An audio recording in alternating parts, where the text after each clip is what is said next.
buenas noches a todas y a todos. Vamos a iniciar con la actividad, entonces les pido por favor que apaguen sus micrófonos para escuchar mejor a los y las expositoras. Mi nombre es Kira Schroeder, soy miembro de la Asociación Costarricense para la Investigación y el Estudio del Psicoanálisis y seré la moderadora esta noche. Además, mi colega Tatiana Blanco nos va a asistir en la parte tecnológica y logística.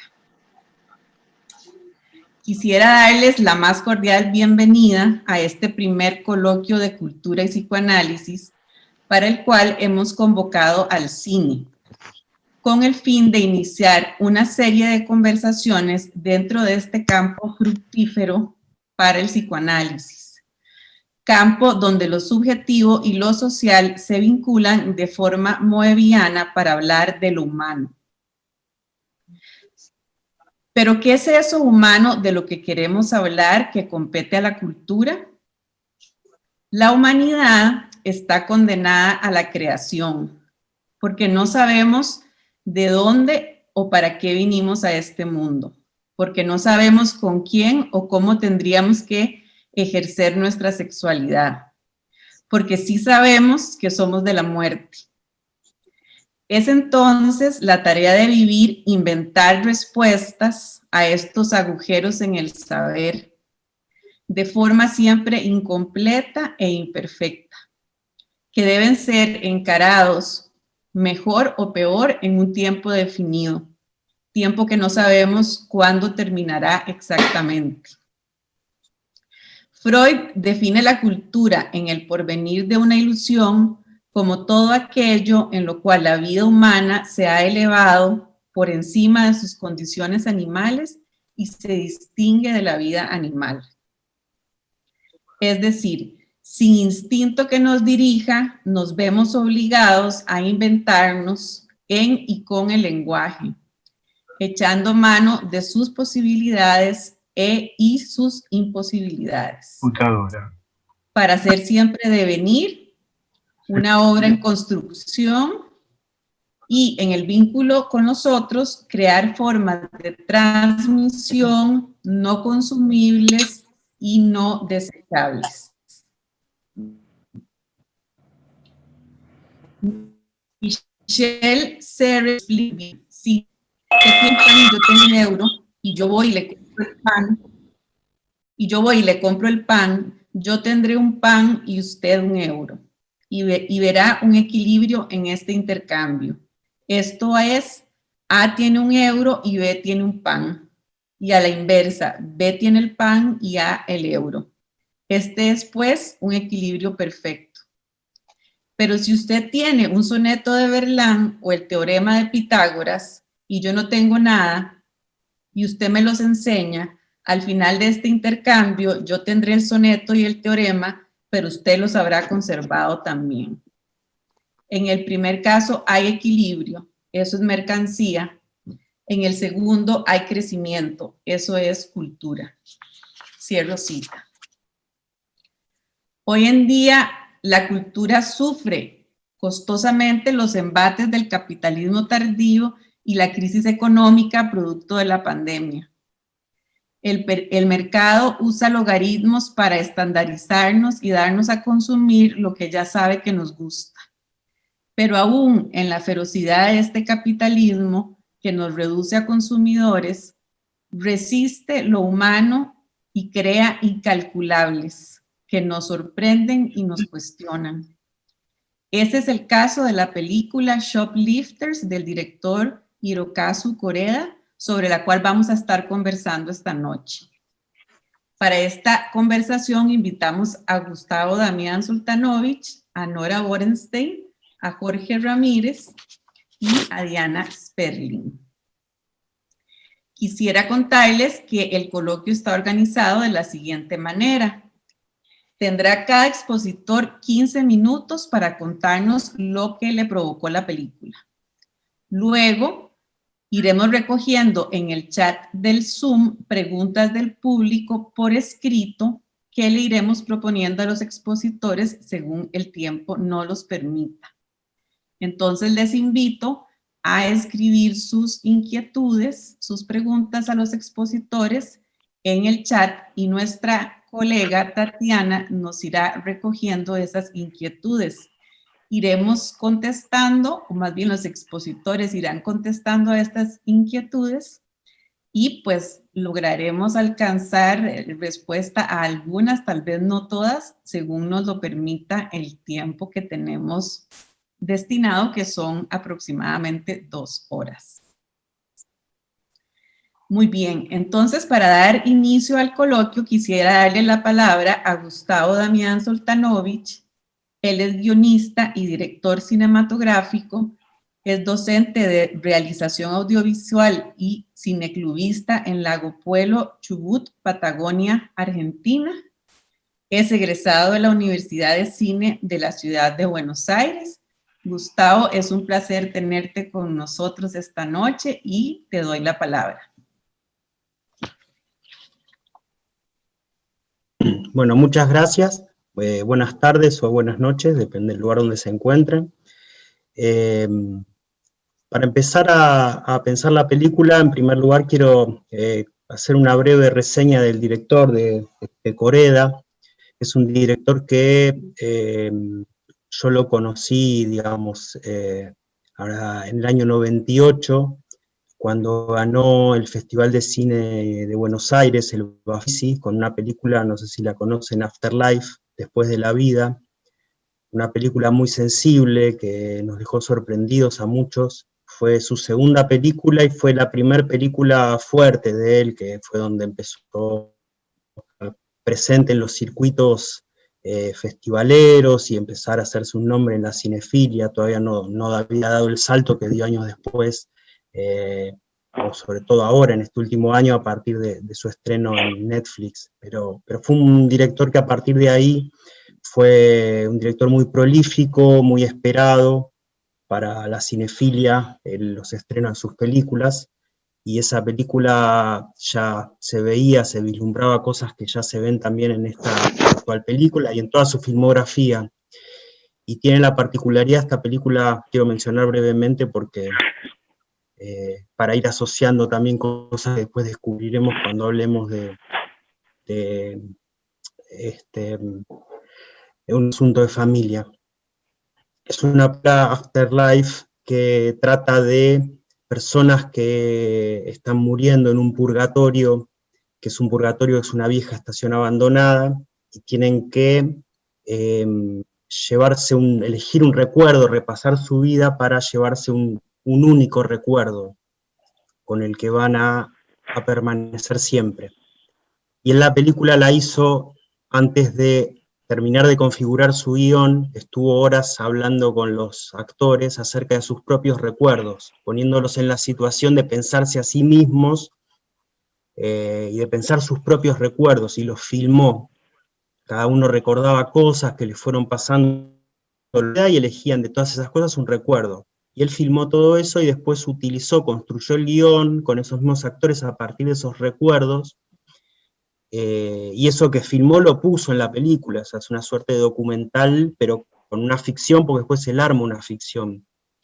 Y en todas sus películas se da una video, que ahora voy a hacer esta semblanza, que también lo vimos en Un asunto de familia, que es esto de que cuando uno ve sus películas, por un lado ve esa sensibilidad que tiene, esa relación amorosa con sus personajes, y al mismo tiempo uno siente que no termina de entender todo lo que está sucediendo, como si hubiera algo que nos supera. Y eso que uno no entiende, después sobre la parte final de la película uno empieza a entender, se empieza a revelar qué es lo que sucede. Estoy escuchando mucho retorno, no sé si me escuchan bien. Te escuchamos, pero le pido a los participantes que por favor apaguen sus micrófonos. Bien.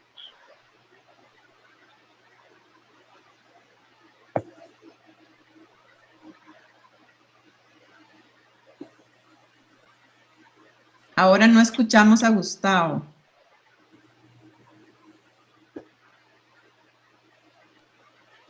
¿Ahora? Ahora sí. Ahí va. Decía que es en el momento, la última media hora de la película, en el que empezamos a entender un poco esa sorpresa que tenemos en el caso de Un asunto de familia, en este no entender bien cómo está articulada esta extraña familia, ¿sí? Se nos empieza a revelar a partir de esa última media hora, y constantemente recomiendo mucho ver todas sus películas porque van a ver que en todas se da esta situación, una situación de extrañeza que se termina revelando al final y que termina dándole un sentido al final. Ya yendo directamente a esta película, yo creo, y tomando las palabras que leyeron al principio, esta terrible crítica al capitalismo, que creo que es la película, no es casualidad que es una película que comienza en un supermercado, que es un espacio, creo que es uno de los principales polos del capitalismo, un espacio, un lugar donde se venden productos nocivos para la salud, donde se venden productos sobrefacturados, donde hay una despersonalización total, donde trabaja gente explotada, y constantemente vamos a ver símbolos donde hay una tensión entre ese capitalismo que se ve en el supermercado, en las máquinas tragamonedas, en gente explotada trabajando, como es el caso del personaje de la madre, trabajando como planchadora de una manera nociva, donde se lastima la piel trabajando, y vemos eso, y por otro lado vemos un Japón que es el Japón tradicional que se ha perdido, y creo que estos personajes son ese resto de esa pérdida, es lo que queda, es lo que pudieron hacer, y cuando me refiero a esa pérdida, no sé si ustedes ven la casa de la abuela, que es una casa que es una antigua casa típica japonesa que está destruida, ¿sí? Que no se la termina de con esas casas típicas donde se corre que se han visto en miles de películas, sobre todo hoy por hoy en el Japón rural, donde se corren esas cortinas, donde han sido construidas pensando en el sol, en el viento, para que en el verano puedan tener el refresco suficiente, para que en el invierno pueda hacer el calor suficiente para poder albergarse, y que se ha perdido porque está rodeada de edificios. Hay unos planos muy interesantes donde están esos fuegos artificiales que ellos como que estiran el cogote, y se ve ese techo típico tradicional y esa cortina donde estiran el cogote para tratar de ver esos fuegos artificiales que no pueden ver porque los edificios que les construyeron alrededor los han tapado totalmente, les han tapado, como dijimos, el sol. Y vemos esa escena al principio donde a la abuela le quieren comprar la casa para sacarla, seguramente para poner otro edificio, ¿no? Porque Tokio es una ciudad que ha sido gentrificada absolutamente. Y bueno, como dijimos, la película es eso, es esos restos de personas que sobreviven como pueden, y que tratan de relacionarse, y que ponen de alguna manera, es una crítica terrible a esa forma de vida. Y se ve constantemente esa tensión entre esa sociedad que se fue, que se perdió, y la vida actual. Por ejemplo, pasamos de ver la abuela jugando en la máquina de tragamonedas a hacer una ceremonia recordando la ceremonia tradicional japonesa, ¿no? Esa cultura que se ha perdido. Yo pensando de pronto en otro director de cine de los últimos años que también ha saltado a la fama justo al año siguiente, de hecho, Koreda ganó Cannes en el 2018, y quien gana Cannes es el coreano Bong Joon-ho, que lo deben haber conocido, pues el que ganó después el Oscar, que también está en Netflix, si no lo vieron lo recomiendo, con la película Parásitos, que también es una crítica, es una película muy interesante de ver las dos y hacer como una comparación, ¿no? O ver las cosas similares que tienen, ¿no? Resultado de ese capitalismo, esa gente también agrupada en un lugar muy pequeño, que no tiene nada, que está totalmente despojada, viviendo como puede. Y yo creo que el gran maestro de todo el cine oriental, que se fue, digamos que también, que se fue en los últimos años,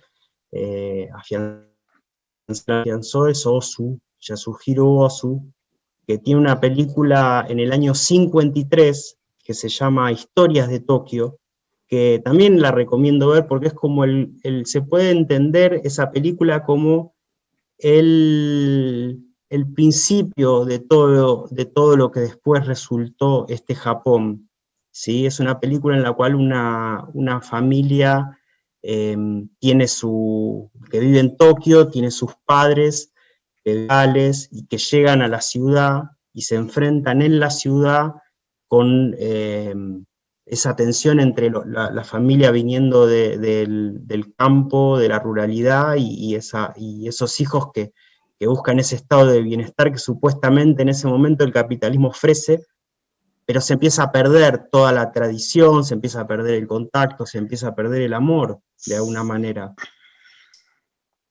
Y se da esa tensión. Y después creo que es estas películas, y ver dónde termina toda esa búsqueda de meritocracia, y el resultado es esto, que la mayoría de las personas terminan en un descarte y no consiguen nada. Quiero rescatar una escena que para mí fue muy fuerte en la película, que es la escena de la madre con la hija, con Yuri, que tienen las dos unas marcas, ¿sí? Aparentemente de planchas.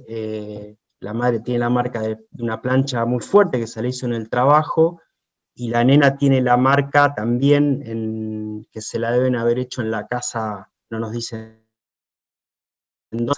original de ella, y se acarician las dos las marcas.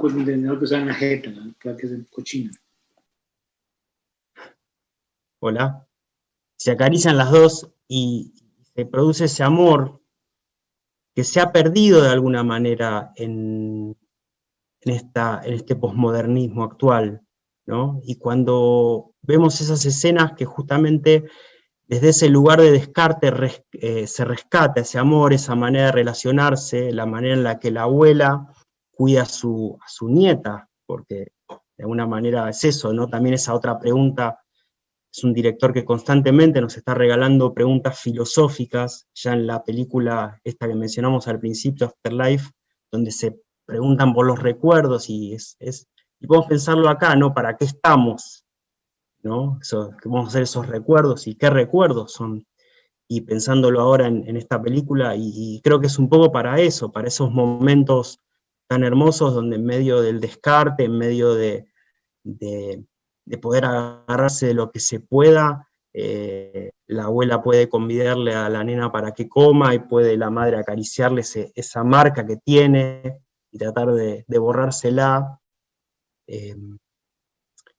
Y constantemente en la película vamos a buscar escenas así, ¿no? Ese intento que tiene el padre por relacionarse con este hijo. Me gusta mencionar, por más que está claro que ya la vieron todos, no son padre e hijo, a mí me gusta, me sale naturalmente hablar de ese vínculo, por más que ese vínculo no exista, porque esas son otras las preguntas filosóficas que tenemos en la película acerca de, bueno, ¿qué es un padre en realidad? ¿Qué es una madre? Y bueno, son los vínculos que se terminan tejiendo y no lo biológico necesariamente. Y pensando ahora ya en ese final, que nos empieza a revelar cuál es la realidad, que nosotros veíamos esa incomodidad, lo que se me ocurre pensar es que justamente el momento en el que empezamos a ver realmente cuáles eran las historias reales es cuando aparece la institucionalización, ¿sí? Porque es cuando el chico es internado y empiezan a aparecer asistentes sociales, médicos, policía, la justicia, y lo que terminan haciendo es restablecer, terminan rompiendo con ese espacio que ellos armaron, ¿sí? Entre sí, para protegerse del mundo. Digamos, todo ese espacio que armaron lo empiezan a romper y a restablecer el mundo capitalista, el mundo del cual ellos de alguna manera quieren escapar.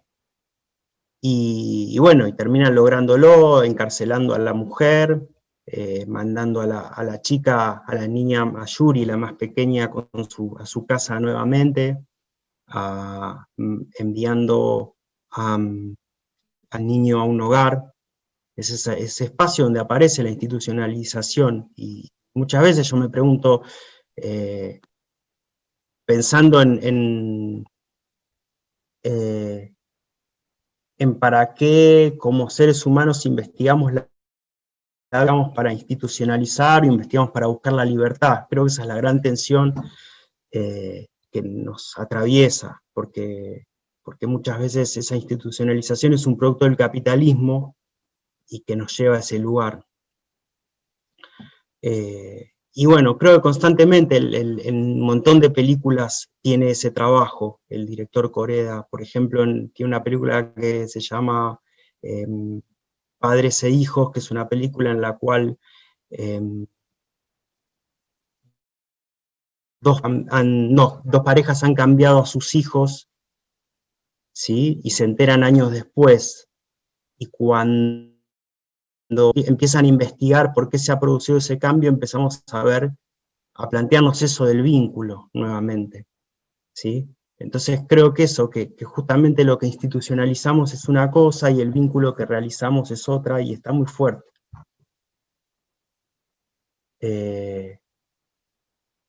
Creo que eso es la gran pregunta que él tiene, y a partir de ahí todas las preguntas filosóficas que nos van rodeando y que nos hacen pensar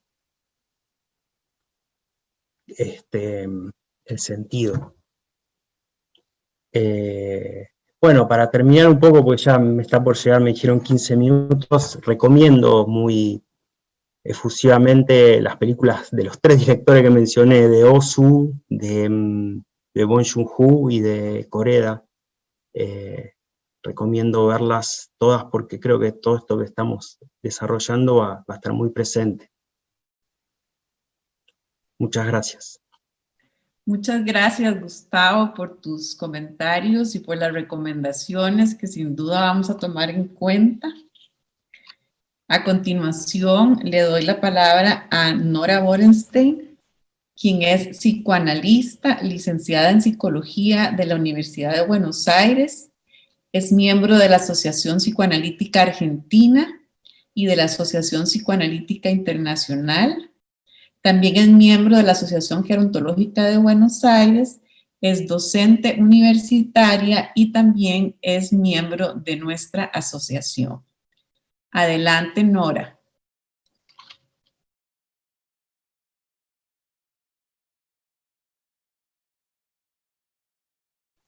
Ay, no sabía si.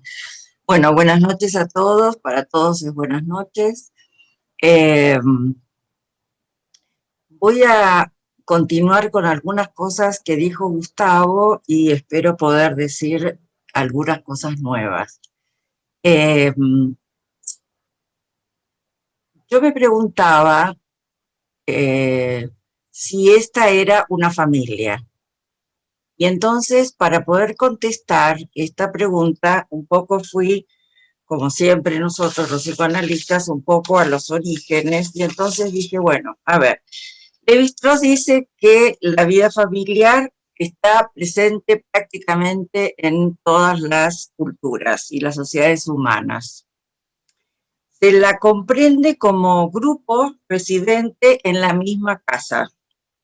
Sabemos que el origen de la familia, de la palabra familia deriva de famulus, ¿cierto? Que en latín significa esclavo y era el esclavo, todos los parientes y el jefe que se tomaba parte, digamos, protegía a todo este grupo de el esclavo y los parientes. También para Lévi-Strauss una familia eran personas de distinto sexo, esto podría estar discutido hoy, no importa, hombre, mujer, con el vínculo de alianza y con otros vínculos de filiación, los hijos. También nos decía que el pasaje de la naturaleza, pongo como los puntos para poder después justificar. El pasaje de la naturaleza a la cultura se daba por la prohibición del incesto y la prohibición del parricidio. Ambas son las leyes fundamentales de la cultura que para Freud esta es la estructura sobre la que se instala el complejo de Edipo, que todos lo deben haber escuchado, y justamente el complejo de Edipo para Freud es el complejo nuclear de las neurosis. Por lo tanto, lo que tenemos además es que no, lo mejor que podemos tener es una familia neurótica. Hay otro tipo de familias, pero bueno, hoy no es el caso. Mirando un poquito me encontré con que hay 12 clasificaciones de familia, lo cual apunta a lo que decía un poco Gustavo, que es una de las cosas que muestra esta película, es que la unión, esto que es una familia, no tiene nada que ver con los lazos biológicos, o como diría mi esposo Armando Soltanovich, no es hematológico, ¿no? Le gusta decir a él, en vez de biológico, que no es hematológico. Y efectivamente, Lacan lo que dice también es que lo que necesita un niño es un adulto que lo proteja. Gustavo decía que, si no me equivoco, como que en realidad la religión se plantea el sentido de la vida, ¿no es cierto? Es decir, como cuál es, por qué estamos acá. Para nosotros los psicoanalistas, yo creo que la pregunta es otra. La pregunta es, ¿quién soy? ¿De dónde vengo? ¿No? Yo creo que es la pregunta que uno se hace como sujeto. ¿De dónde vengo? Sí, ¿no? Eso que de cualquier manera las dos preguntas siempre incorpora, interviene otros. Entonces, para Freud, la familia es sede de transmisión de ideales e identificaciones, y también encargada de la transmisión de algo, que es una satisfacción sustitutiva, en la medida en que está la prohibición del incesto, y hay una satisfacción sustitutiva y también una prohibición. Dicho esto, entonces, tenemos que en una familia interviene Eros y la prohibición. ¿Cómo interviene Eros? En una charla que tuve con un amigo que está aquí presente, él me decía que en la familia había afecto, y yo le decía que no es suficiente, que en este primero entonces determino que este grupo es una familia. ¿Por qué digo que es una familia? Porque hay gente reunida, una pareja de dos sexos, vemos que hay una relación sexual, se reúnen para robar, tienen una actividad en común, comen juntos, cosa muy importante, se los ve comer, se los comen juntos, y hay 3 generaciones presentes, cosa muy importante también. Y en esta familia hay amor, y ahora digo que es amor, hay identificaciones y también hay algo más que identificaciones. ¿Por qué digo que hay amor?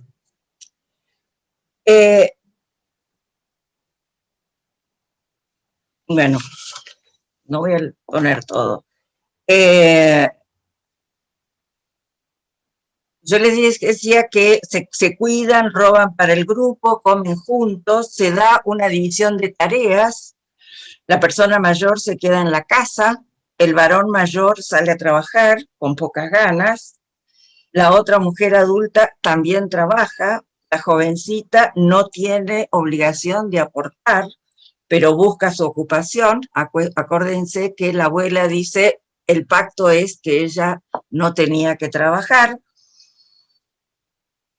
Y hay un niño adolescente, adolescente ya, en la casa que acompaña al hombre en su tarea, que es la de robar. Este hombre le ha enseñado cómo hacerlo. Entonces tengo transmisión y tengo identificación. Hay una cosa interesante, yo decía que había 3 generaciones, y cuando uno lee en Netflix cómo presentan la película, es muy curioso que lo que dicen es una familia Shibata, es decir, que esta familia tiene un nombre, y son los Shibata, lo cual es muy importante porque esto da pertenencia. Entonces ellos son los Shibata. No solamente esto, sino que el que va a ser el padre, yo también lo llamo padre, como dice Gustavo, le va a dar nombre a Yota, le va a poner el nombre a Yota, de la misma manera que le van a cambiar el nombre de Yuri a Lin, es decir, van a nombrar, y nosotros sabemos lo importante que es el tema del nombre.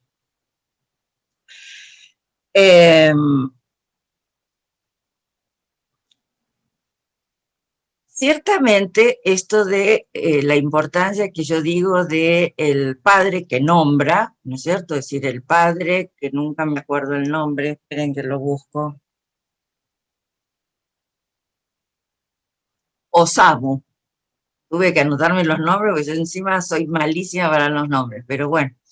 Osamu tiene una particularidad, y la particularidad es que, a diferencia de en la antigua Roma, lo que sucedía era que había alguien al cual se le ponía el bebé en el piso, en la tierra, levantaba al bebé, lo presentaba, y eso era el acto por el cual él se adjudicaba este lugar de padre y le adjudicaba, le otorgaba a ese bebé que había levantado este lugar de hijo, con lo cual tenía todas sus prerrogativas y todos los derechos que ejercía sobre el niño, ese hijo.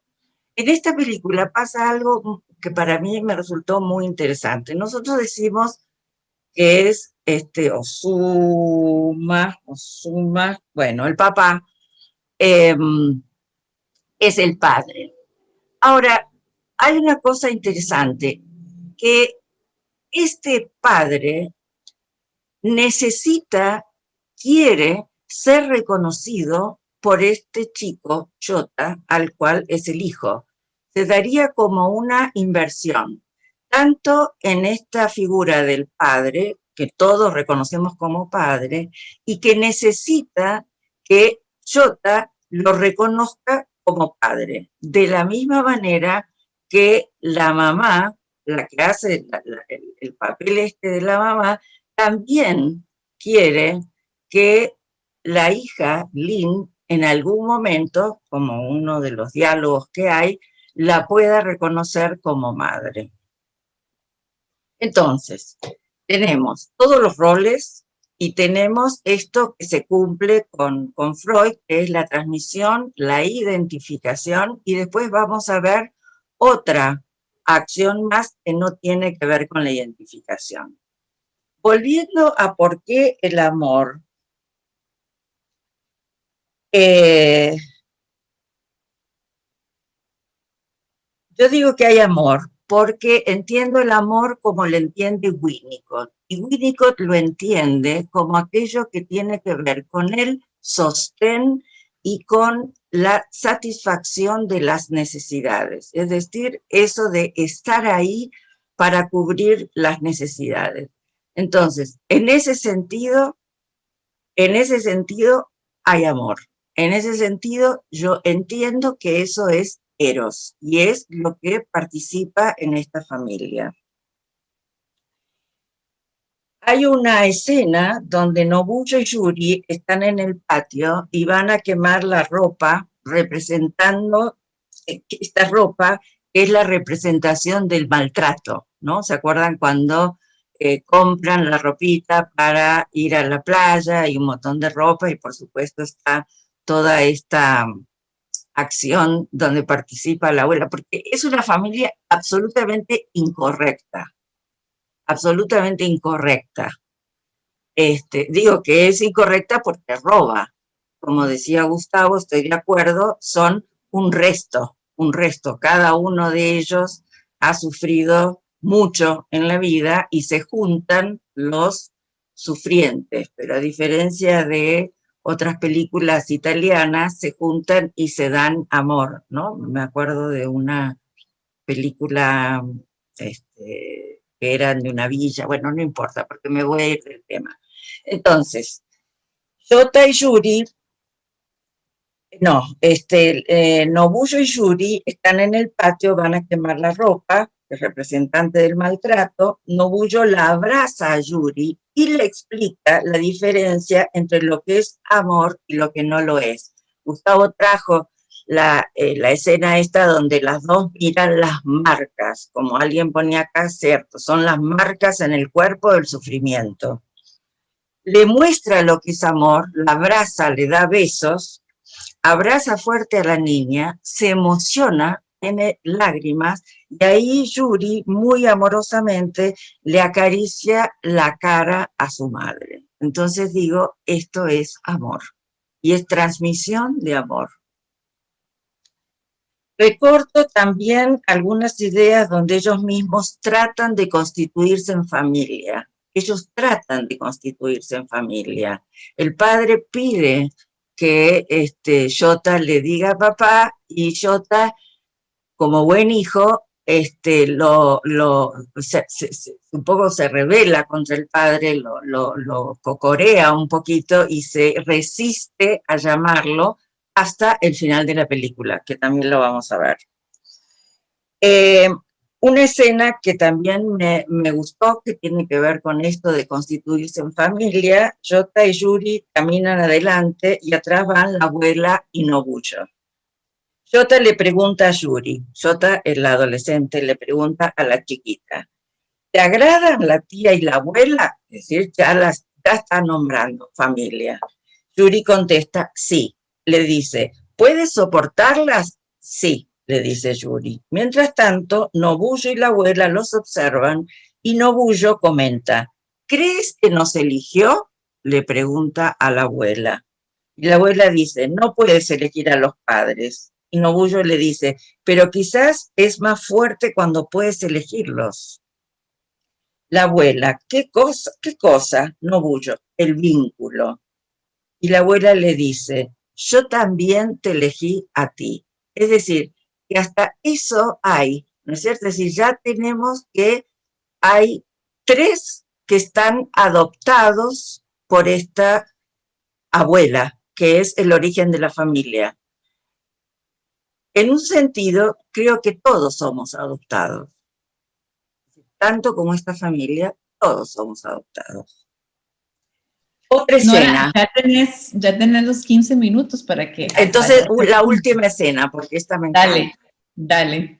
Y vos la conocés porque te la comenté. La playa. Nobuyo y la abuela miran cómo juegan Osamu, Shota, Yuri y Aki, que se hace llamar Sayaka, como su hermana. Nobuyo dice, es como te dije, ¿no? Y la abuela, no va a durar mucho, Nobuyo, pero a veces es mejor elegir a tu familia, abuela. Si tan solo no tuviéramos expectativas, sería mejor.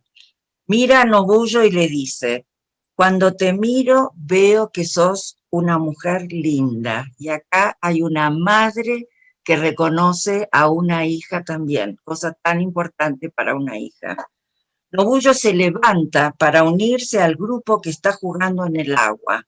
Su madre, la abuela, la reconoció. La abuela se mira sus piernas, tiene problemas, se ve vieja, sabe que está vieja, mira al grupo familiar y en silencio pronuncia gracias. Es decir, donde la abuela también reconoce lo que este grupo le da. Y si hay algo que tiene la familia, es esta posibilidad del intercambio, ¿no? Es decir, no solamente hay padres que dan, sino también padres, abuelos que dan, sino que también hay hijos que reciben y en lo posible se espera que algo den, por lo menos cuando son mayores. Entonces, esto es lo que digo, todo el tiempo están jugando a ser una familia. Bueno, hay otra escena que me parece fundamental en esto de ser una familia, y ya termino en serio, que es la escena de el padre y el hijo en el agua. Cuando el padre le dice al hijo, vi que le estabas mirando las tetas, y él se hace el, ¿no? Y entonces, ¿te gustan? Y el chico primero hace que, ¿no? Como que se hace el desentendido, después le dice que sí, entonces dice que está bien. Y después le pregunta si tiene algo en su pene, si le pasa algo con su miembro, y si no se le para, si no hay una erección. Y entonces el chico le dice que sí, y el padre le dice, y está muy bien. Con lo cual el chico se alivia, porque él creía que era algo malo. Ojalá muchos padres pudieran transmitir esto es lo que yo decía, esta identificación entre un varón con otro varón. Bueno, después puedo hablar, si a alguien le interesa también, el tema del adolescente, que para mí es una pieza clave también de esta película. Gracias. Muchas gracias, Nora. Me ha encantado la pregunta de que si es una familia o no y cómo la has trabajado. Me parece que da mucho para conversar esa pregunta. Ahora le voy a dar la palabra a Jorge Ramírez Richmond, que es psicoanalista, licenciado en psicología y máster en psicología con énfasis en clínica psicoanalítica. Es miembro de la Asociación Costarricense para la Investigación y Estudio del Psicoanálisis, editor de la revista Inscribir el Psicoanálisis de ACIEP. Es miembro fundador del Foro del Campo Lacaniano de México, que es un foro en formación. Jorge además es el presidente de nuestra asociación actualmente, y le doy la palabra a Jorge para que nos haga su intervención. Bueno, muchas gracias, Kira, y muchas gracias a los asistentes, y la verdad un honor y un privilegio poder compartir ya no esta mesa, sino esta pantalla con Gustavo, con Nora, con Diana. Realmente un honor y un privilegio.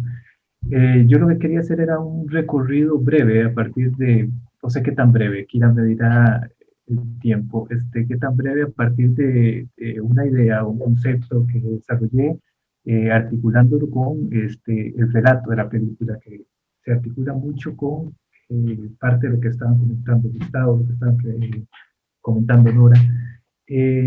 Pero hay un asunto que quería llamar la atención, y es sobre el título, porque justamente yo titulé el trabajo, lo titulé como Traduciendo un dejar caer. Y es que el título se problematiza bastante porque al español se tradujo como Asunto de Familia, al inglés como Shoplifters. No sé, algunos si tuvieron problema para encontrarla en Netflix, porque alguna gente inclusive todavía en estos días me decía, no encuentro la película porque la película en Netflix está como Shoplifters. Y saben que el título de la película es Manbiki Kazoku, que es en sintagma japonés, pero justamente al castellano se tradujo como Un Asunto de Familia o Somos una Familia, y al inglés se tradujo como un Shoplifters. Y en ambos títulos me quedo pensando, hay algo que queda por fuera. Un Asunto de Familia en castellano queda por fuera el tema del hurto. Y en Shoplifters queda por fuera el tema de la familia. Y sin ahondar demasiado en esto, problematizo el título y las dificultades de traducción, ya que justamente lo que queda por fuera siempre es algo del orden de la verdad. No sé si se acuerdan que Freud en el capítulo 7 de la interpretación de los sueños decía, solía comparar el quehacer de la interpretación en psicoanálisis como un asunto de traducción, y nos hablaba que siempre había un resto, algo que no puede ser dicho, algo que siempre quedaba por decirse, que resiste a la interpretación, un imposible de traducir, decía Freud. Y a propósito no solo de lo que es imposible de traducir en esta Jorge, familia... perdona un segundito. Indican aquí algunos de los participantes que te escuchan muy bajito. ¿Será que podemos hacer algo para que te escuches mejor? Es que se escucha como cortado. Lento, que hable más lento. Ya cambié el micrófono, no sé si se escucha mejor con el micrófono de ahora. Creo que sí. Sí. ¿Sí se escucha un poquito mejor? Bien. Dale más despacito porque acuérdate que estamos aquí intercambiando españoles diferentes.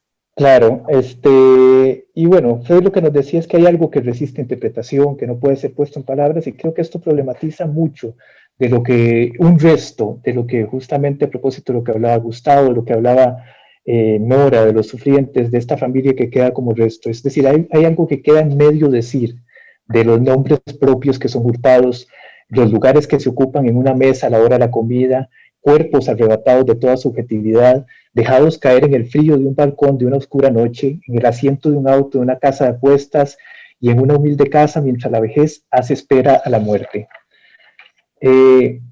Me caí.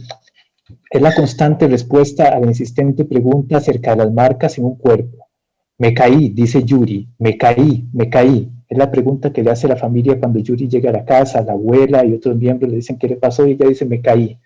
Y no puedo dejar de pensar en un término que rescata Lacan de Freud, que es en el caso de la joven homosexual, que es el Niederkommen lassen, que es el dejar caer. Lacan señalaba que Niederkommen lassen, más que un término, es una característica estructural de la relación del sujeto con el objeto A, con el objeto causa de deseo. El objeto A, sobre todo en este punto de la enseñanza de Lacan, el seminario de 10, él era definido como un resto, como un remanente que es dejado atrás por la introducción de lo simbólico y lo real. Y pensar en Niederkommen lassen o dejar caer, señalaba Lacan, tiene que ver con toda esta súbita puesta en relación de lo que es el sujeto identificado como resto. El sujeto en su identificación radical con el objeto A, al que se reduce como desecho, como lo que se desprende de un cuerpo, como la libra de carne.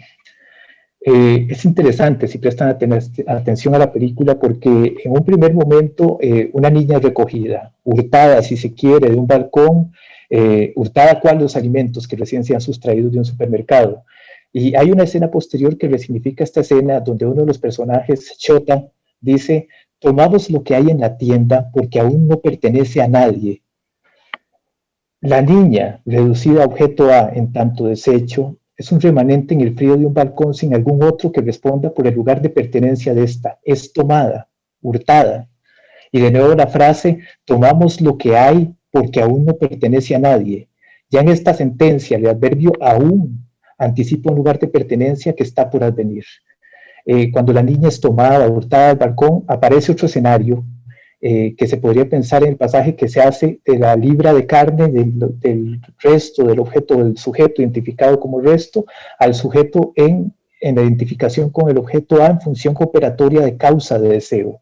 Mientras que antes se identificaba como resto, desalojada en ese lugar frío, sin nadie que reclamara una pertenencia, en este nuevo escenario que es llevada se vuelve objeto A en tanto causa, es un operador lógico que moviliza a los personajes en esa mesa, los pone a hablar, empezamos a discernir cuál es el vínculo que los une, y empiezan a precipitarse nominaciones. Por ejemplo, ahí nos damos cuenta que el niño que acompañaba al hombre en la tienda se llama Shota.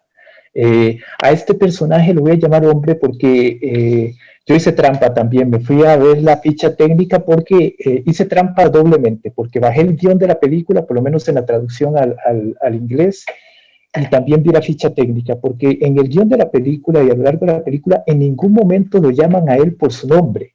Es decir, en ningún momento lo llaman a él por un nombre más que cuando lo detienen para el interrogatorio, que en el interrogatorio dicen que él, ya se me olvida, ni siquiera el nombre es Osamu, no sé de dónde el nombre Osamu lo tomaron para la ficha técnica, porque en ningún momento durante la película mencionan Osamu, y sí utilizan otro nombre que creo que era, déjenme ver, Enoki Shota, que es junto a Tanake Yuko, que es Nobuyo, que son los que hicieron, que los que están vinculados por un crimen pasional, pero en ningún momento lo menciona, nadie lo interpela. De manera que a lo largo de la película solo Shota en algún momento le dice algo, dice este hombre, y presten atención y se darán cuenta que es hacia el último acto en el interrogatorio, pero también hacia el último acto donde sí hay una nominación.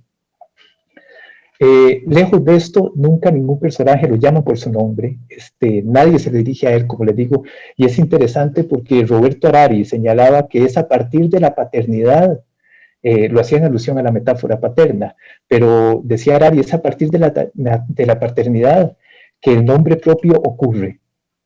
Y es que justamente vamos a ver que es la vicisitud de este personaje, de este hombre a lo largo de la película, esta va a ser su vicisitud. El reconocimiento nominal que él busca es de otro tipo, es decir, ser nominado desde la paternidad.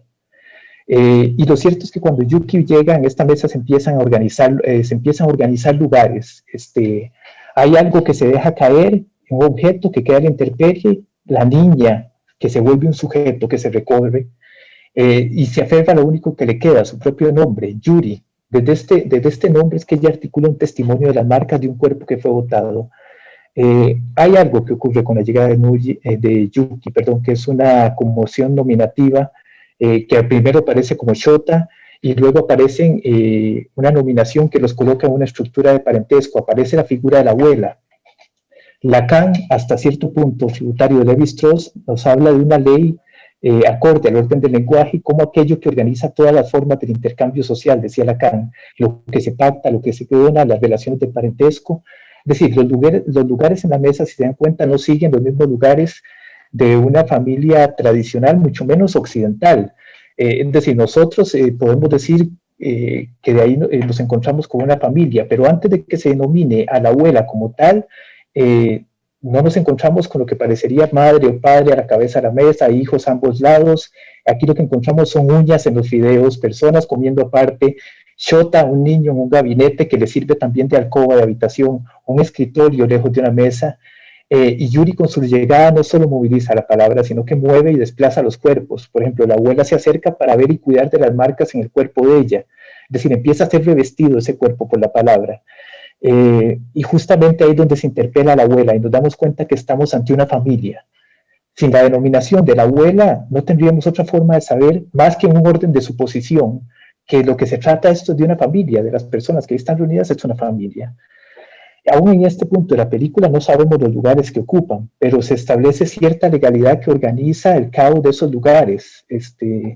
Y no por nada también el tema de familia Shibata, que lo menciona Nora, nunca se menciona a lo largo, o sea, ellos nunca se denominan tampoco como familia Shibata, es algo que lo dice en la ficha técnica donde vienen los apellidos, pero de nuevo, son nombres, el de Osamu, no sé dónde se lo sacaron, Osamu Shibata, quizá fue algo que se me escapa del guión, pero tampoco está en el guión. La dimensión del hurto. El acto de hurtar viene a definir algo, como situamos anteriormente, en el orden de la transmisión. Dice Shota más adelante, tomar aquello que aún no le pertenece a nadie. Hurtar es tomar aquello que aún no le pertenece a nadie. Aquello por lo cual nadie se hace responsable. En el caso de la familia, lo que se hurta está en el orden de las mercancías, lo que se consume, lo que está en el supermercado. Es decir, nadie se termina siendo responsable por ese resto que toman. Y recordemos que Lacan, siguiendo lectura de Marx, va a traducir el valor de cambio, la noción de valor de cambio como valor de goce, señalando que en valor de goce el objeto A no tiene ni valor de uso ni valor de cambio, sino que el objeto A, el resto, el exceso, persiste por la simple razón de gozar. Ahora bien, esto nos trae una dimensión ética con los dos personajes, el hombre que acompaña a Shota y una de las mujeres de la casa, que todavía no sabemos si es la pareja. Se juego aquí con la otra ignorancia, porque de nuevo podríamos suponer que es la pareja de esta familia, pero aún de acuerdo a las nominaciones que tenemos, solo la abuela, el vínculo de parentesco podría ser de hermanos. Yo de hecho decía, ¿quién es ella? La hermana, la prima, no sabemos nada. Pero este hombre y esta mujer van a dejar a la Yuri, a la casa donde ella fue encontrada y fue tomada, fue hurtada. Y aquí se pone en juego un acto, aquel, digamos, que se articula en una dimensión ética de deseo. Si bien en un primer momento la niña es tomada del balcón como no perteneciente a nadie y entraba en una lógica de hurto, de un objeto de valor, de uso, inclusive valor de cambio. Recuerden que cuando llega Yuki a la familia por primera vez, dicen, uno de los miembros de la familia dice, ¿no podrías haber traído algo que nos diera dinero? En esta ocasión, cuando se trata de devolver a la niña, o se trata de devolver, ya no es devolver una mercancía robada, se trata de devolver a alguien con un nombre, una niña con marcas en un cuerpo. Y en esta ocasión ya tampoco no es un balcón solitario cual estante de supermercado. En esta ocasión se escucha a una mujer discutir con un hombre que, dicho sea de paso, desconoce una paternidad, y una madre que dice tampoco haberla querido tener. Ambos personajes, esa escena es lindísima, porque ambos personajes se quedan ahí con Yuki en sus brazos, este hombre y la mujer, que antes parecían simplemente tener un vínculo a través de la abuela, ahora se ven como una pareja vinculada a partir de Yuki, que duerme entre sus brazos, y tienen que tomar una decisión. No se trata ya de un hurto, de una mercancía, de un valor robado, de un valor de uso, de cambio, se trata de una niña despojada, no deseada, no asumida, es decir, se trata de una elección entre dejar caer o sostener, y sostener en la apuesta que se hace desde el deseo. Lacan decía que lo justo sería no tener que apostar en absoluto, pero sí hay que apostar, decía él, hay que elegir, señala Lacan en el Seminario 13. Acontece la incertidumbre de un acto por el cual el sujeto tiene que asumir la responsabilidad por eso que pierde y lleva a una transformación incierta. Es una situación muy área y acta es, de la suerte está echada, no hay un punto de retorno, como cuando Julio César, aquella noche del 11 de enero, se detuvo a contemplar el Rubicón para cruzarlo junto a la 13ª Legión, ¿no? Sabiendo que el acto que iba a cometer era de ilegalidad, de convertirse en un criminal, en un enemigo de la República, aquí esta familia también, o esta pareja, tiene que apostar por no dejar caer y sostener a alguien que va a conmover y transformar todas las posiciones que hasta entonces ocupaban, y también que llegue a atentar con esa privada legalidad que ellos mantienen. Es decir, tienen que hacer correlato de esa otra jurisprudencia de un afuera que se vincula con las familias de otra manera. Ya no va a ser un hurto de una mercancía, sino es un acto de apropiación por la palabra. A partir de aquí empiezan a surgir intentos de dominación en esta extranjera legalidad que ordena esta familia. Hay algo que rescato de Eric Laurent, que Eric Laurent hablaba a él le llamaba mucho la atención cómo en inglés se usa el término in-laws. Los in-laws que se refiere al parentesco que hay en una familia según la ley. Ustedes saben, por ejemplo, los in-laws se le llama comúnmente a los suegros, a la suegra, por ejemplo, a la suegra, a la mother-in-law, father-in-law, la cuñada, sister-in-law, el cuñado, brother-in-law, es decir, hermano bajo una legalidad. Es decir, que los sistemas de parentesco se dan por filiación en el marco de una legalidad. Aquí en esta familia la afiliación que hay entre estos integrantes no es consanguínea, ni en el marco de un orden jurídico social. Es decir, no es en el orden de los in-laws, diría uno, de los que están dentro de la ley, sino más bien de outlaws, de aquellos que están fuera de la ley, de proscriptos. Freud decía algo en la moral sexual cultural y la nerviosidad moderna. Él decía, esto sí lo cito textualmente, dice: nuestra cultura se edifica sobre la sofocación de pulsiones. Quien a consecuencia de su indoblegable constitución no puede acompañar esta sofocación del pulsional, enfrentará a la sociedad como un criminal, como un outlaw, toda vez que su posición social y sobresaliente de aptitudes no le permitan imponerse en calidad de gran hombre, de héroe. Llama este señalamiento de Freud porque esto de nuestra cultura se edifica sobre sofocación de pulsiones. La cita que deviene outlaw no puede acompañar. Freud lo tira del lado de la sofocación pulsional, del acento lo pone del lado del sujeto. Cuando en la cita que Freud dice, nuestra cultura se edifica sobre sofocación de pulsiones, uno podría pensar que es la cultura y el otro quien a veces no puede sofocar las pulsiones. Cuando el sujeto se vuelve un resto abyecto de la sociedad, un Niederkommen-Lassen en un balcón, como lo es Yuri, o un niño dejado en un auto de apuestas, como en un auto cerca de una casa de apuestas, como es Shota, o una adulta mayor dejada a la muerte, como es la abuela. Es decir, un sistema cuya legalidad no reconoce a una madre también, sino a través de un embarazo. Tremenda la sentencia que le da la trabajadora social o oficial social a Nobuyo cuando le dice, Nobuyo le dice, dar a luz te convierte automáticamente en madre. Y la trabajadora social tremendamente le responde, le dice, no puede ser madre a menos que no des a luz. Nos recuerda, el estatuto de estos personajes nos recuerda la figura del musulmán en los campos de concentración, aquellos a quien Agamben decía cómo dar testimonio, los invisibles, los olvidados, los que no tienen historia, palabra, pensamiento, rostro, los que no tienen siquiera cómo pensar la posibilidad de su imagen, es decir, son verdaderos restos de un universo concentracionario y, como lo señala Agamben, se ubican en una forma de inclusión exclusiva, es decir, se incluyen a condición de que sean excluidos. Acuérdense que la abuela, justamente hacia el final de la película, en el tercer acto, es tremendo el desenlace de la película porque en realidad es como si fueran nuevamente incluidos dentro de cierta legalidad de cómo se establecen las filiaciones, y ni siquiera porque quedan completamente desafiliados, pero a condición de quedar de nuevo como resto. Jorge, estamos en el tiempo, así que si querés una conclusión. Voy con las palabras finales. La película es tremendamente interesante para el tema de la desnaturalización, inclusive pensar el pasaje al acto, Pero hay una última escena que a mí me encanta, que es lo que se mencionaba, que al final se disuelven al final se disuelven los vínculos que estaba armando esta familia como aulos. La posibilidad de otro tipo de inscripción falla. Sin embargo, hay una apelación de este hombre que siempre quiso ser interpelado como padre. Solo se da la apelación como papá, solo se da cuando éste le admite a Shota el fracaso. Dice que le confiesa que empezaba a huir y abandonarlo en el hospital. Y yo digo, este hombre realmente se convirtió en padre después de haber enfrentado la tarea imposible de ser padre y enfrentar que de una manera u otra se falla. El hecho de que fallaran, esto no contradice esta idea, puesto que ser padre es fallar. Pero las dificultades del fallo las vivió, las asumió y no las evitó. Y le señala a Shota que ya él no será su papá. Es solo en esta fractura del otro y una transmisión fallida que Shota en el silencio del autobús puede decirle papá. Es la única vez que lo nomina como padre. Y Shota es el único que queda con un nombre, que es el nombre que en teoría este hombre también asumía. Esto es un poco confuso, cuáles son los nombres que cada quien asumía, pero queda con el nombre del padre, y no solo ya queda con una transmisión que no es la de los hurtos, pero la transmisión que se juega en un acto ético de asumir que aquello que se toma no solo no pertenece a nadie, sino que tampoco pertenece a quien lo toma, pero que igualmente habrá que hacerse responsable de ese acto y de las consecuencias. Y al final, bueno, todos ellos, los personajes, quedan en una situación nuevamente de resto. Nobuyo queda en la cárcel, Shota en un orfanato, el padre y Aki quedan en la soledad, y nuevamente la película cierra con Yuri en el balcón, con una imposibilidad de traducir algún tipo de inscripción o vinculación para esta familia.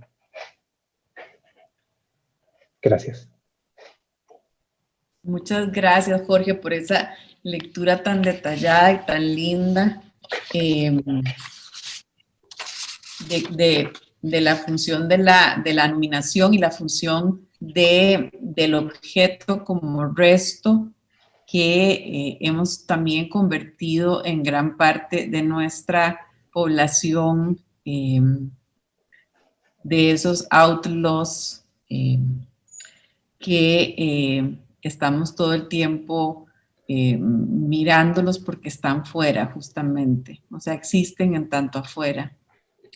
Bueno, para cerrar la mesa, voy a darle la palabra a Diana Sperling, doctora en filosofía por la Universidad de Córdoba, cuya especialidad es filosofía y judaísmo. Es docente en distintas universidades de Argentina y del exterior, tanto en grado como en posgrado. Diana es autora de varios libros. Uno de ellos se llama La diferencia sobre filiación y avatares de la ley en Occidente.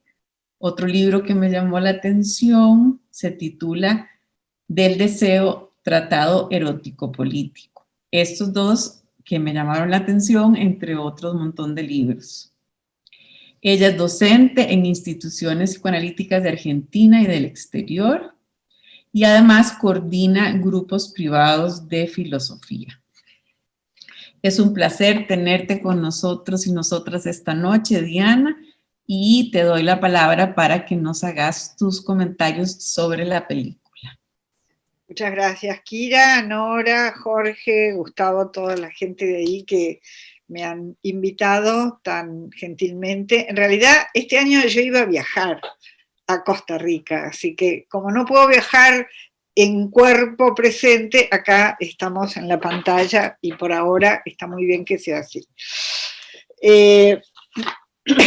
Efectivamente es una película que tiene múltiples lecturas. Escuché de los tres compañeros que me precedieron tres abordajes muy diferentes y sin embargo compatibles, diría. Yo voy a retomar algunas cosas que se dijeron y voy a agregar algo más, pero tratando de articular todo esto desde el punto de vista filosófico y jurídico, diría.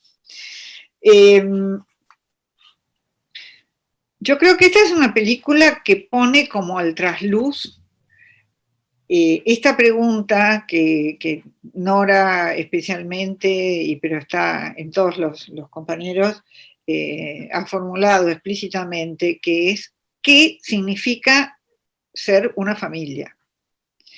Me parece que lo que queda a la vista es que no hay una definición cerrada, única y absoluta, que hay algunos rasgos que uno puede reconocer en una familia, pero eso no significa que esa sea la única manera posible, o que uno solo de esos rasgos no hace a la definición de familia. Por ejemplo, no se trata ni de los lazos biológicos o, como dice Armando, hematológicos, pero tampoco meramente de la nominación o meramente de lo afectivo o de vivir juntos.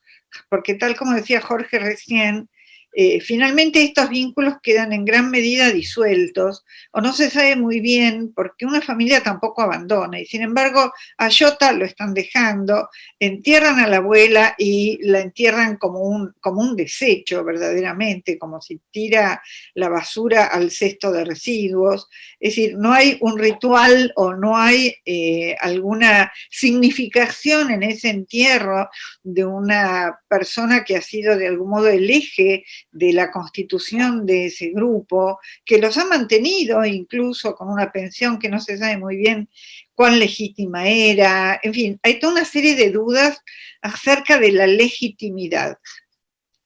Me parece que este es un dato importantísimo. Los padres no son padres, los abuelos no son abuelos, el dinero que entra por una vía ilegal, las adquisiciones y las pérdidas que están en juego permanentemente en la vida en general, en la familia en particular, están permanentemente teñidas de esta duda acerca de la legitimidad y esta falta de formalización. Es decir, cuando hablo de ritual, hablo de que cuando se entierra a alguien se legitima o se le da un lugar a esa muerte como una marca, y retomo el significante marca, que me parece que domina toda la película, la marca de alguien que ha estado y que ahora se significa como ausencia, pero que no deja de estar como nombre o como afecto o como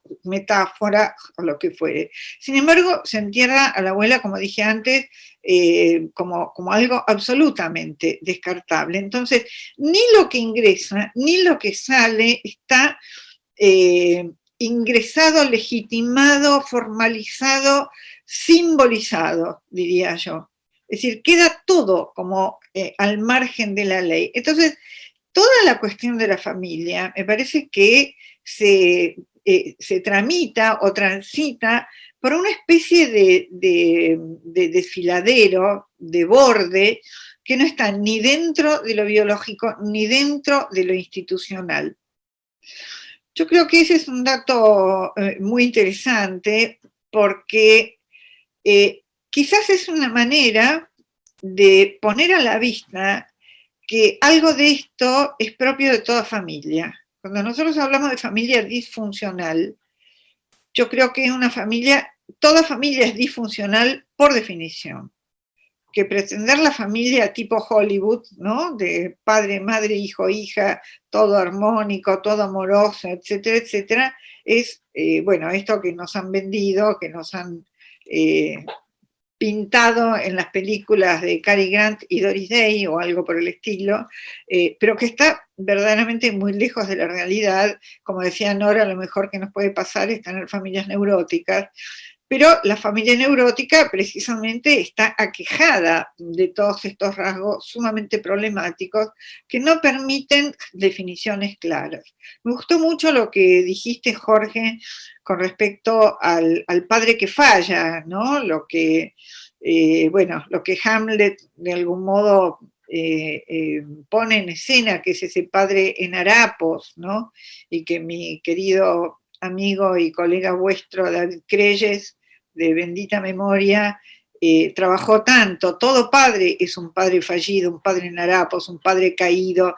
No hay otro padre. Por eso A mí me asombra a veces tanta laraca que se hace contra el patriarcado, como si todavía estuviera vivo el padre de la horda, y no hay nada más lejano a la realidad que esto. Los padres, por lo menos los padres de la modernidad y posmodernidad, son padres verdaderamente muy, muy fallidos, muy harapientos, muy caídos en muchos sentidos, y por eso mismo pueden constituirse en padres y desarrollar de algún modo esa función, sabiendo que nunca van a estar a la altura de la función, pero que lo mejor que puede pasar es que intenten hacer algo con eso, con esa falla incluso, ¿no? Entonces digo, me parece que en esta suerte de mirada en espejo, ¿no? De dos familias, en principio acá hay dos familias, la de Yuri como familia biológica, que es una familia castigadora, abusadora y maltratadora, sin nada de ese amor del que Nora hablaba, del sostén, de la protección, del sustento y demás. Y esta otra familia que no tiene ni lo biológico, ni tampoco lo legal, etc. Ninguna de estas calza absolutamente en el casillero de la definición de familia. Entonces, ¿qué nos queda para pensar que es una familia?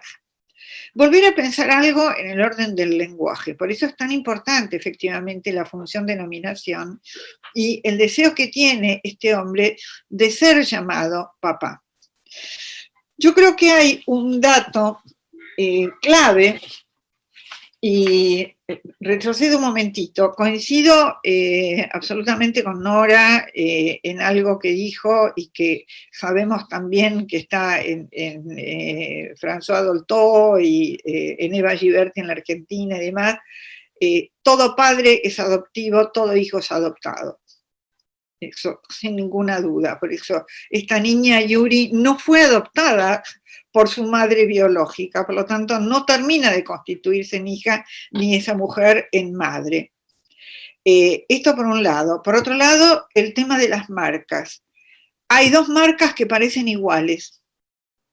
La mujer adulta que hace de madre y la niña que tiene una marca que comparan una con la otra. Parecen la misma marca y son la misma marca, pero la lectura de esas marcas es diferente.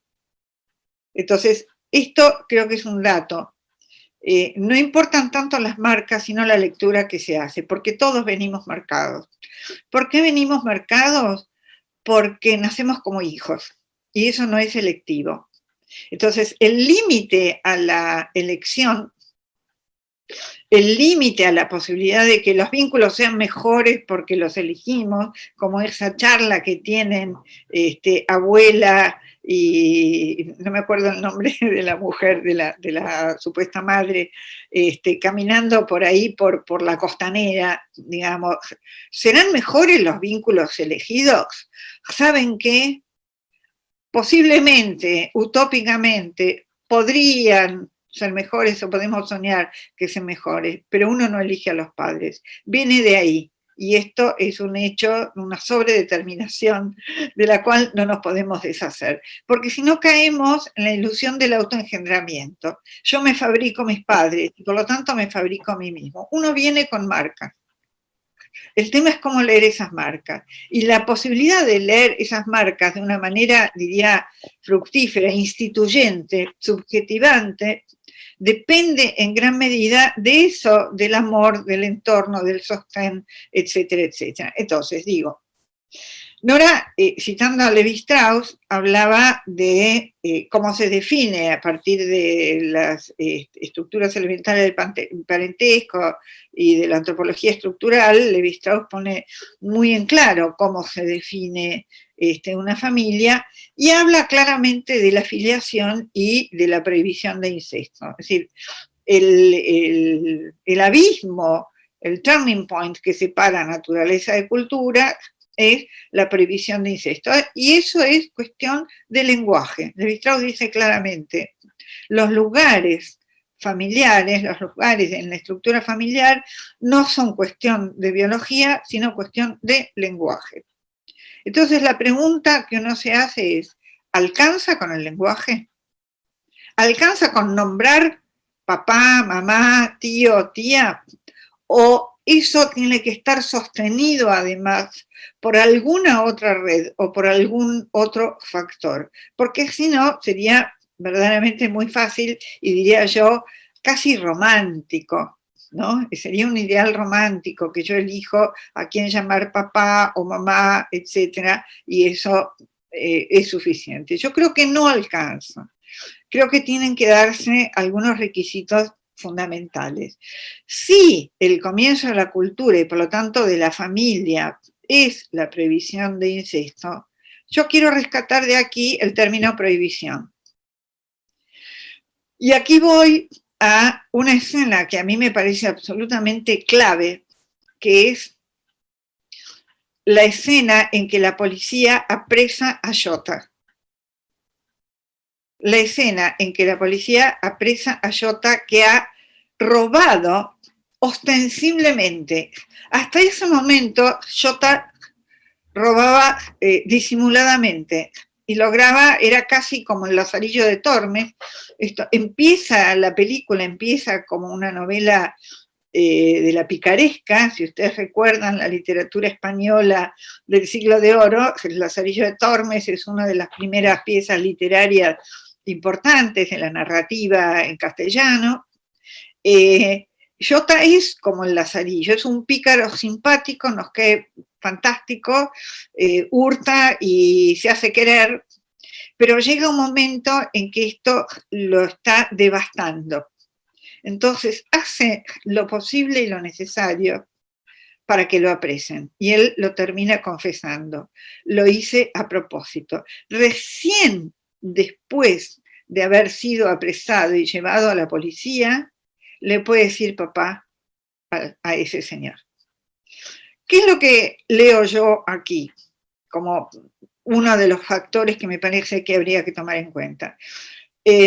Yo no creo que esto sea una película exclusivamente contra el sistema, el capitalismo. Me parece que esa es una lectura que está bien, que podemos tomar algo de ahí, pero creo que hay algo más, digamos, en otro nivel.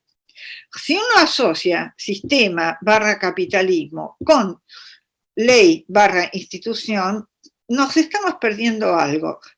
La familia es una institución.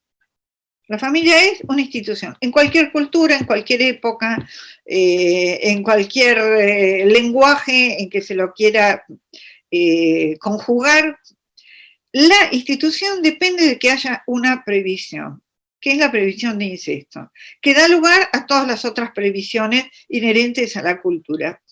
Cuando Pierre Legendre, el jurista, mi jurista de cabecera, dice: la deuda de un padre con un hijo es introducirlo en lo prohibido, introducir al hijo en lo prohibido. Y esto es lo que hace a la función paterna específicamente, la transmisión de la ley, es decir, de lo prohibido, que es en un nivel muy básico y muy fundamental, muy nuclear, prohibición de incesto, pero después esto permitirá ingresarlo en otras prohibiciones, con la frase, esto no se hace. Si este hombre intenta constituirse en padre, pero enseña a su hijo a robar, este es el equivalente de lo que Legendre pinta y relata en su extraordinario libro El crimen del cabo Lortie, que es un muchacho, un soldado, que ha sido abusado por su padre. Es un genitor, no es un padre. Es decir, si ese padre no está atravesado por la prohibición y no ingresa a su hijo en la prohibición, es decir, si no transmite la ley para que ese chico pueda subjetivarse y socializar, entonces está muy por debajo, diría yo, de su lugar paterno. Creo que este es un factor a leer. Yo no tengo una respuesta sobre esto, pero me parece que queda muy en claro que el chico busca desesperadamente una ley que lo pare, que lo acote y que le impida seguir robando. Recién ahí algo de lo paterno puede aparecer. Por ahí creo que es un detalle que pasa un poco inadvertido, pero creo que merece toda la atención, por lo menos en las perspectivas que nosotros lo estamos abordando. Y finalmente, quisiera agregar, ¿no? Hay un texto de Philippe Julien muy interesante que se titula Dejarás a tu padre y a tu madre, tomando ese versículo bíblico, ¿no? Es un librito chiquitito, donde hace una lectura de Levi-Strauss, bueno, por supuesto, del psicoanálisis y demás, y Julien dice, hay un error en creer que primero es la pareja y después la familia. No, primero es la familia, de la cual hay que echar a los hijos, para que los hijos armen pareja, por fuera de la familia. Esto es prohibición de incesto, concretamente. Esta posibilidad de expulsar para que a partir de ahí se pueda armar otra familia exogámica. Entonces, creo que aquí todo esto está muy mezclado, muy enredado, no termina de despegarse este nudo, como dice creo que Valéry, ese nudo de serpientes de los lazos familiares.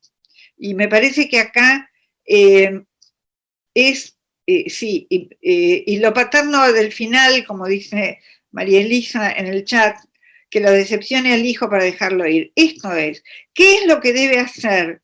Dice Julien, ¿qué es lo que debe hacer una pareja parental, es decir, una familia nuclear, para que su hijo se vaya? Recién ahí esa familia cumple con su función. No es echarlo a patadas, ni es abandonarlo, como ocurre en esta película, sino es proveerlo de las herramientas para que pueda abrirse paso y formar otra familia por fuera de ese núcleo. Entonces, ese padre caído, como decía Jorge, tampoco tiene que ser un padre hecho pedazos, sino me parece que es un caído instituyente. Por ahora, yo dejaría acá para dar lugar a preguntas, intervenciones, intercambios, y bueno, nada, que es para seguir durante muchas horas charlando de esto tan interesante. Gracias. Mira, yo quiero agregar algo que tiene que ver con lo que dijo Jorge y con lo que dijo Diana, y después dejo intervenir. Yo decía que era muy importante la figura de Jota, porque sí. Jota es el que rompe algo que tiene que ver no justamente con la ley, sino con algo que Piero Lanier llama reglas, eran reglas, pero no ley. Y entonces este hijo actúa como un testigo de algo que no está bien y no lo soporta. Y es muy interesante porque cuando él rompe, literalmente se rompe la pierna, es cuando ve que la chiquita, Lynn o Yuri, digamos, para esta familia es Lynn, va a robar. Y entonces él, que ya le habían dicho, no le enseñes esto, en ese momento, él a propósito, como decía Diana, a propósito, lo que hace es denunciar. Y al denunciar, rompe y también aparece la verdad de cómo esto se había conformado, porque estamos dejando afuera algo que tiene que ver con la verdad, con toda la ética, etcétera, pero la verdad. Es decir, esto, por eso no hablamos si está bien o mal esta familia. Está todo mal y todo bien. Pero me parecía muy importante porque este chico es el que finalmente erige a un padre a partir de una verdad, de la aceptación de una verdad, y él también a la aceptación de algo que es institucional, que es no robarás. Es decir, que tiene que ver con la ley, ¿no? Y hace que cada uno ocupe su lugar. Y una última cosa, hablando de François Dolto, cuando la nena vuelve a su casa, no vuelve igual. Es la que aprendió. Y cuando la madre quiere convencerla para que se acerque, que le va a comprar un vestidito, y ella sabe que ahí viene, después de la caricia, viene el manotón, la nena no se acerca, ni tampoco pide disculpas. Entonces, esta nena sí tuvo, porque François Dolto dice, cuando uno trata niños, tiene que poder diferenciar si hay padres que son capaces de cambiar o este chico tiene que saber cómo manejarse con estos padres. Y Yuri aprende cómo manejarse con estos padres, aprende a defenderse. Esto era lo que quería agregar. Bueno, muchísimas gracias. ¿Puedo agregar algo? Claro, yo te iba a dar, ya les voy a dar la palabra de nuevo. Nada más quiero poner como una cosa chistosa o interesante, que justo antes de que empezaras a hablar de el niño y su accidente a propósito, puse en el chat la pregunta de que tuve la sensación de que ese niño necesitaba salir de ese simulacro y les quería preguntar por qué. Esa es la pregunta que yo traía, porque la película me dejó dividida, ¿verdad? Como que me dejó con esta ilusión de la que hablabas de alguna manera, esta gente que se reúne alrededor de todos, digamos, todos no fuimos queridos, todos no fuimos acogidos y nos juntamos pero sí muy atravesados por esta cosa del simulacro, así es como yo lo viví. Y después como que me quedó como un dolor muy grande, pero también una verdad muy grande, esta necesidad del chico de que alguien viniera a acabar con el simulacro. Bueno, y lo trabajaste muy bien y también ahora Nora lo mencionó. Entonces, bueno, agradecerte esta primera intervención, pero ahora adelante. Sí, quiero retomar un comentario en el chat, que es algo que había dejado para después, pero aprovecho ahora para agregarlo porque me están aportando esto. Cuando no es la familia o cuando no es el padre el que pone lo prohibido, es decir, el que introduce al hijo en la prohibición, va a ser la sociedad, va a ser lo exterior y lo va a hacer de la peor manera. Entonces, uno de los motivos, vieron que ahora se usa mucho esto de los padres amigos y donde todo está permitido, y bueno, eso es exponer a los hijos a lo peor, porque indudablemente el mundo no le va a permitir que siga adelante con una transgresión permanente, y en algún momento esa ley le va a caer encima de una manera extraordinariamente dura y violenta. Quiere decir que prohibir es sostener, es cuidar y es amar.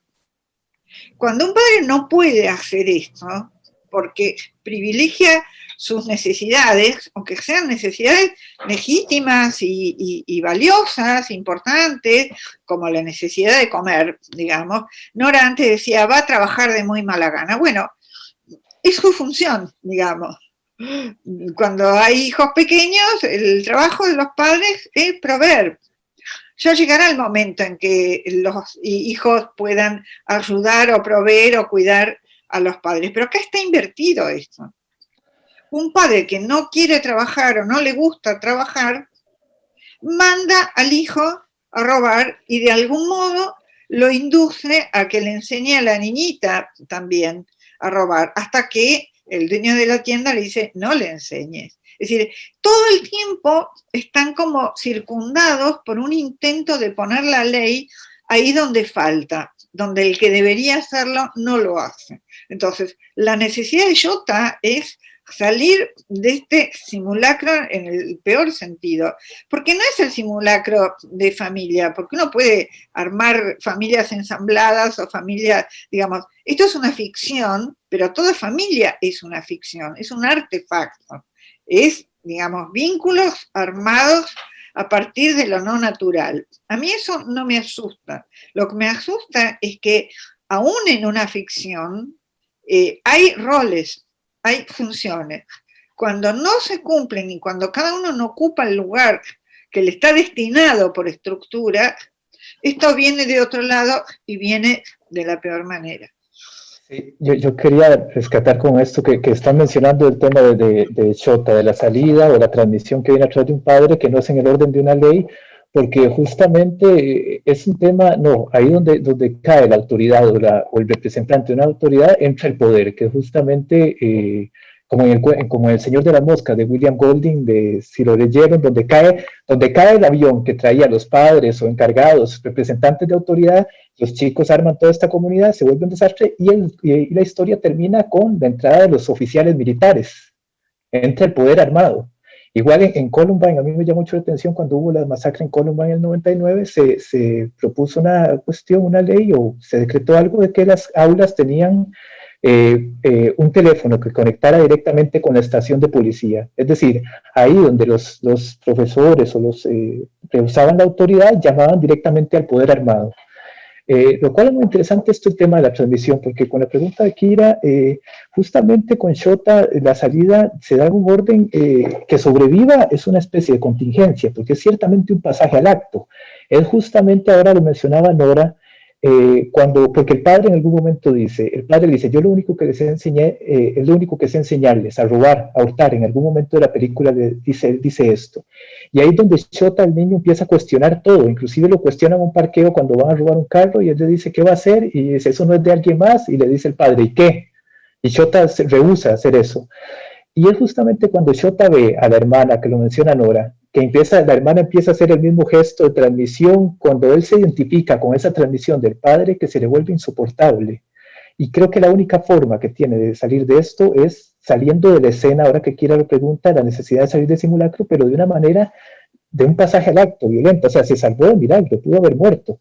Pero realmente la salida, la única posibilidad, no habían recursos simbólicos para salir, sino era de otra manera bajo un acto. Entonces creo que es muy interesante esto, y algo de esto de lo autoengendrado que mencionaba de esta novela, me recordó el tema de la novela familiar del neurótico, ¿no? Porque en realidad el tema de la novela familiar del neurótico en Freud, aunque se da en la infancia, pero tiene que ver con esta posibilidad de imaginar a otros y a unos mejores padres. Y justamente en esta familia se juega el tema de imaginar de cómo ser un mejor padre, este hombre imaginando cómo sería el vínculo de él con Shota, cómo serían los vínculos de una manera distinta, todo como se traduce, una cuestión muy idílica, romántica, casi como lo traduce en inglés el family romance. Pero era algo que quería rescatar antes de que mejor retomemos las otras consultas y preguntas. Yo justamente anoté algo respecto de esto, ¿no? Que es cuando estaba trabajando el asunto, y es, ¿qué pasa para que el chico desbarate este orden? Justamente, no es una identificación. Entonces uno dice, ¿qué es? Aparentemente no le había sido transmitido, y sin embargo, hubo alguna transmisión. Jeanine Pouget lo llama imposición. Y yo pienso que en realidad esto tiene que ver con lo transsubjetivo, es decir, con aquello que viene y que está en la cultura y que tiene que ver con una ley. Esto no contradice lo que dijo Diana respecto de lo que no es transmitido, la sociedad se lo va a cobrar en grande, pero la pregunta que vos hacías, Kira, yo también me la hice. Es decir, ¿de dónde sacó este chico? Ciertamente escuchó que alguien le dijo, y lo escuchó, que alguien le dijo, no le enseñes esto a tu hermanita. Y una cosa que Piero Lanier también trae es algo que ella habla de tres tipos, como de qué modo nosotros vamos como invistiéndonos, ¿no? Entonces hay una primera investidura que lo hace, digamos que el niño la tiene de la familia, una segunda que tiene que ver también, digamos, con los padres, con lo profesional, por ejemplo, en los grandes, y también que tiene que ver con lo social. Entonces, ella dice, tomando, digamos, las series complementarias de Freud, Piero Lanier lo que habla es de una serie que sería suplementaria, porque si no, no le damos lugar a lo nuevo. ¿no es cierto? Y me parece que esto suplementario es lo que viene de la sociedad y lo que es transubjetivo. Es decir, este hombre que le dice no le enseñes eso, en algún lugar quedó, y tiene que ver con ser parte de una cultura donde hay donde lo que se transmite es un lenguaje, y la ley está en el lenguaje. Entonces, Claro. me parece que esto es lo que le aparece a Jota. Digamos que por ahí es uno podría decir, dentro de este grupo, es el que y la nena son, y la jovencita, digamos, como la tercera generación, los que menos tienen que ver con daños y con ilegalidad, ¿no? La abuela cobra por daños y perjuicios. Ellos mataron al abuelo para defender a la abuela, pero, digamos, son todos ilegales. Por eso digo, digamos, y hacen cosas que tienen que ver con el cuidado, que tienen que ver, y acá sí rescato lo que decía Jorge, esta ética de hacerse cargo, y ellos se hacen cargo de Yuri, por ejemplo, porque claramente dice, yo no la estoy kidnapping, ¿cómo se dice? Secuestrando. Yo no la estoy secuestrando porque no cobro, lo que decías vos. Es decir, no es una mercancía, se hacen cargo en serio, y además creo que este es el otro tema, la institución dice lo políticamente correcto, ¿no? Como que los chicos necesitan a la madre. Y la mamá del cuento muestra como que no, es decir, pone en cuestión todo lo que es políticamente correcto. Sí. En ese sentido, nada más un comentario pequeño. Me parece que la película sostiene a lo largo de todo el argumento esto de lo contingente de la transmisión. Es decir, el amor viene de lugares no esperados, el cuidado viene de lugares no esperados, pero también la ley como transmisión viene de lugares no esperados. Es decir, es el dueño de la pulpería, como decimos aquí, del pequeño supermercado, quien le logra transmitir al niño una cosa de la ley que digamos que ni su familia de origen, ni su familia simulacro le había transmitido. Y a mí eso me encanta, digamos, de la película, porque justamente para salirnos de estas rigideces de lo que tendría que ser o no una familia, o de dónde vienen esos hilos como el cuidado, el sostén, el holding y la transmisión de la ley, que hay que buscarla ahí en el relato de quien cuenta una historia y que no necesariamente viene de un linaje, que me encantó esto, de la sangre. ¿Cómo es que dice? Hematológico. Hematológico. O sea, no es una cosa de la contingencia. Voy a leer algunos comentarios que están en el chat, ¿les parece? Y después hacen ustedes Quiere hacerte el micrófono. Aquí estoy. Aquí. Bueno, les felicitan por las exposiciones y les agradecen. Aquí alguien dice, el padre es el que cuida. Eso es interesante pensarlo. Lacan dice, el padre es quien genera, digamos, una separación entre los cuerpos de la madre y el hijo. Las transmisiones de prohibición son transmisiones de amor porque insertan al sujeto a la cultura excelentes funciones parentales imprescindibles. Dicen, los niños aprenden lo que viven. Yuri aprende que el maltrato no es amor, y Jota, cuando el tendero le dice que no, el tendero es el de la pulpería, que digo yo, cuando el tendero le dice que no le enseña a la niña a robar, es cuando le interpela lo que el padre le induce a hacer. El padre, entre comillas, pone Miriam muy atinadamente.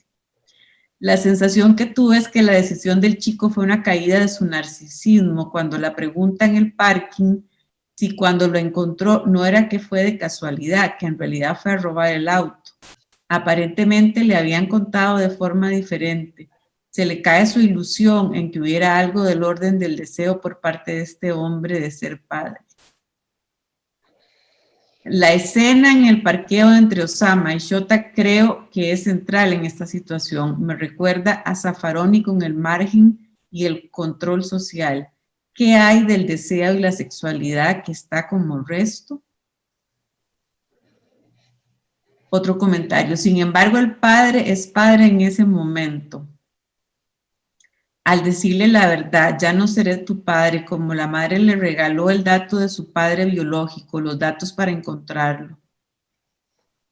Este hombre viejo de la tienda del barrio descubre a Shota, es decir, él sí sabe lo que hace y se lo hace saber cuando le regala 2 dulces o algo así, uno para él y otro para su hermana.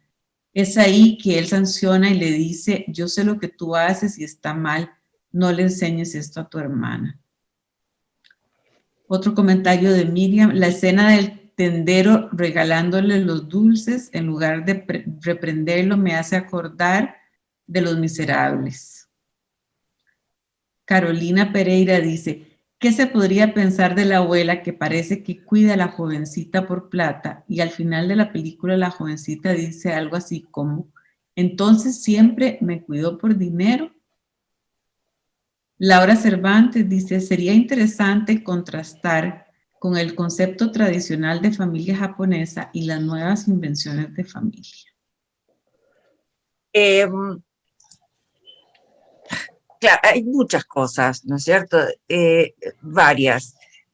Es cierto que cuando aparece la historia de cómo se constituyeron ellos en un grupo, digamos, son historias que nada tienen de amoroso. Se van convirtiendo, digamos, en amoroso, porque uno no podría decir que la abuela no es amorosa. La abuela percibe cuando la nieta entra a la casa, percibe si le pasó algo y le percibe hasta los pies fríos y la nieta se recuesta sobre el regazo de su abuela. Es decir, son escenas muy amorosas las que hay entre la abuela y esta nieta. Y por supuesto también está todo el tema interesante también en la película y es una cultura oriental, aunque nos muestre algo muy occidental, ¿no? Como estos restos de personas, que es la abuela que sabe. La abuela sabe cómo curar las nanas, decimos en Argentina cuando hay dolorcitos, ¿no es cierto? Es decir, sana, sana, ella sabe cómo curar, ella es la que le prepara la comida para que el hombre se vaya a trabajar, ella es la que da, la que sostiene económicamente la familia y la que cura la enuresis de la nena, ¿no? Dándole sal. Eso no la conocía yo. Pero cura es decir, que tiene un lugar muy importante como abuela con las nietas, digamos. Ella asume absolutamente el abuelazgo. Y tan es así que cuando ya está muerta la abuela, y van a buscar plata al cajero automático, salen y Shota le dice a la madre, hasta muerta la abuela nos ayuda. Es decir, que está perfectamente incluida esta abuela como este personaje central de este grupo, digamos así, porque una vez que se desarma, no es más familia, ¿no? Digo, para lo que yo entiendo, es decir, es cierto que cuando los hijos se van de la casa uno sigue siendo familia, pero ya no es la familia nuclear, uno pasa a ser la familia de origen y los hijos pasan a ser su familia. Toman Pero, el apellido de ella. Toman, aunque sea en la ficha técnica, toman el apellido de ella. Claro, yo por eso lo tomé, digamos, porque me llamó mucho la atención esto de que ella es bien matrilineal, ¿no?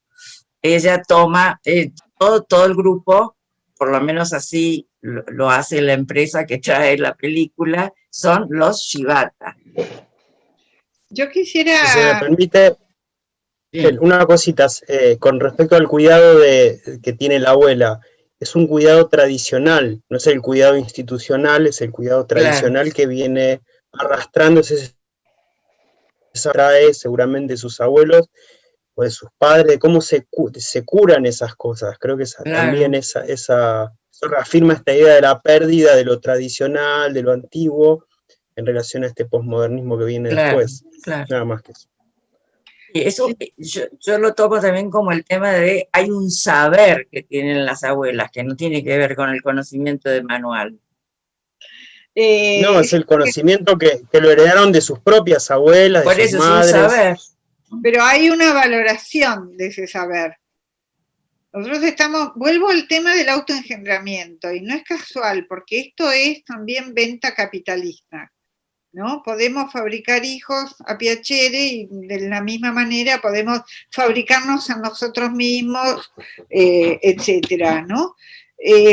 Me parece que lo que hay aquí es un rescate de una línea, diría, ancestral de transmisión, que es la transmisión, la antecedencia del padre en el saber, esto que dice Freud, que es la antecedencia de las generaciones anteriores en base a la experiencia. Cuando Walter Benjamin dice, nos hemos vuelto pobres porque rifamos la experiencia en la casa de empeño de la novedad a cambio de unas pocas monedas que relumbran, pero nos despojamos de lo que siglos y siglos han acumulado para nosotros y ya no lo consideramos valioso. Me parece que algo de esto está en este rescate que vos estás haciendo, Nora, el linaje, la antecedencia, no el culto a los antepasados, sino el honrarás a tu padre y a tu madre, digamos, ¿no? Algo de eso está acá presente, en ese curar, pero está mezclado también con la transgresión permanente de la ley, avalada en parte por esta abuela. Entonces, a mí me parece que esto es bien interesante en el sentido de desromantizar. Quiero decir, no caer en la idealización de una familia disfuncional porque es disfuncional, no caer en esto de los vínculos electivos que son más simpáticos o más amorosos que los de la familia biológica, no caer en la proclama anticapitalista como si esto fuera lo bueno que quiere romper todas las reglas, porque finalmente las reglas, como bien decías, Nora, no son solamente a través del padre, o la ley no es solo a través del padre, sino que es la sociedad. Para que ese chico pueda ingresar a la sociedad, algo de esa impregnación de lo social tiene que estar presente. No le viene por un canal, le vendrá por otros. Digamos, el padre es la cadena principal. Esto Lacan lo dice con toda claridad. Padre es el que dice no. Es el agente de la interdicción. Si esto no está, por algún lado va a aparecer. ¿Y en qué momento aparece? En este pasaje de la pubertad.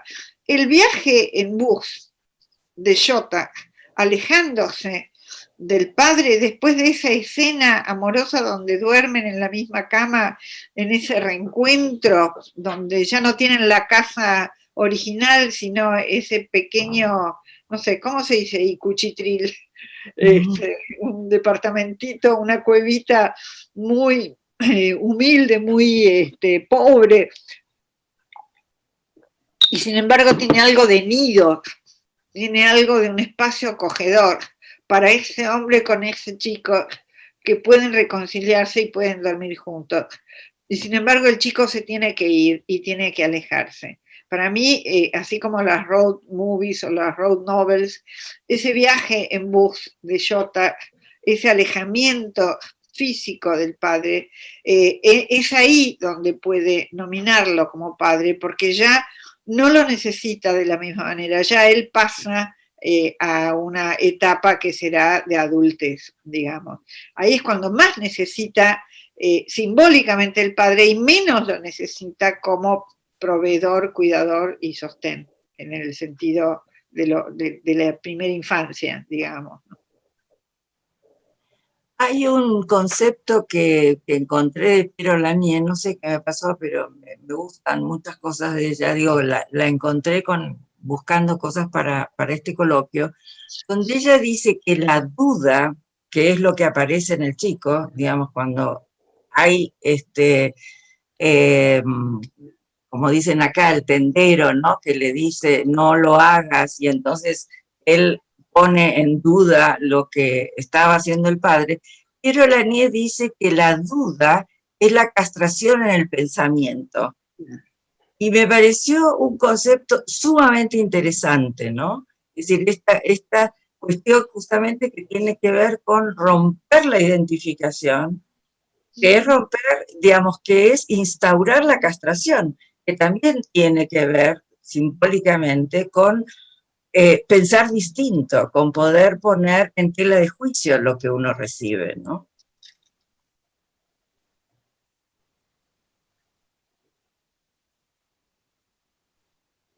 Uy, acá hay alguien que escribió un montón, Kira.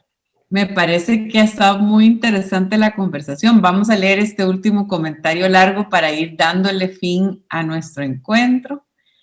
Evidentemente, el filme profundiza en lo que es moralmente ambiguo y que más ambiguo en términos morales, donde se presenta de forma divertida esas escenas de Osamu y Shota robando y de una forma muy hábil, y luego Shota enseñándole a Lin a robar. Es lo único que puedo enseñarlos. Algo así dice Osama en el interrogatorio. Un padre le enseña a su hijo lo que sabe, le transmite un saber sobre la vida, le transmite un ordenamiento familiar y social, le transmite una ley. Bien decía Shota, tomamos lo que está en el supermercado porque aún no pertenece a nadie. Eso se lo enseñó su padre. Ahora, ¿cómo es que entra la sanción por parte del señor de la tienda a sancionar lo que su padre le había enseñado? Esa sanción pone a dudar a Shota. Muy claro el comentario de Nora. Claro, porque pensaron las dos al mismo tiempo sobre esta duda que le entró a Shota y que Nora lo explicó tan lindo.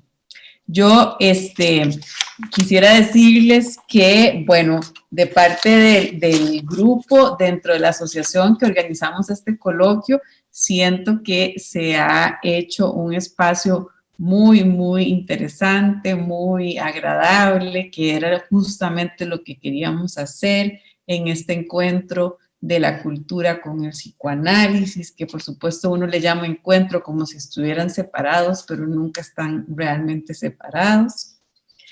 Quisiera agradecer profundamente a Gustavo y a Diana, que son nuestros invitados internacionales.